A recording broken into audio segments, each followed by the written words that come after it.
Agora já vamos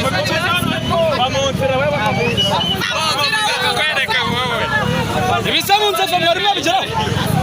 bimunza mwari mabigeraho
Agora que já está casado.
hanyuma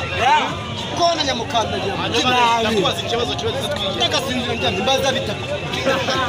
uzabona nangurira mu musiba ko sinabyo navuze nyabyondo ndio muzofe ujongera ngo baturanye n'icyo ara kurusha cyane bamaze kubivuga ko iki gikombe nawe bacyatanye aba baragikoma kura tuyerere reka tuganire nawe reka tubihaye mu n'ubundi tuvugisha ukuri n'ubundi turi umusaza atakiwanye muyima turi umusaza atakiwanye rero siporo ntabwo yatwara igikombe ushobora wafata yiranzura yasinyiruka yitanye igikombe yiranzura yitanye wagira ngo ni imvimwa ntuzanahageze imibu yahakwicira igikombe bakijyana se bakakibika bigeze batwara igikombe perezida agiyeho aravuga ngo harya ngo ninde ubitse ibikombe ngo ntibakame kandi bakama amazi imyaka itatu nawe chimibu ntabwo ikeri cyurira igiti ntabwo yatibira bakama igikombe wabita wasira bagira ati namuvugiza wasire nuka mwimamo y'amaraka mubyiza ntabwo namuvuga nabi ariko imana muhimu impamvu mbivuze atera umwaka nukona na Samuel nanasi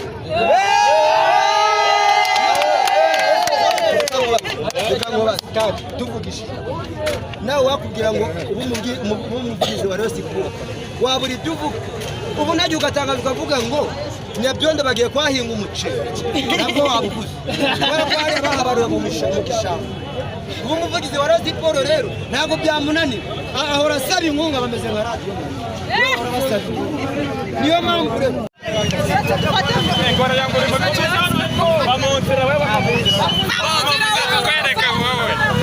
ibisamunza mwari babigeraho ibimunza mwari babigeraho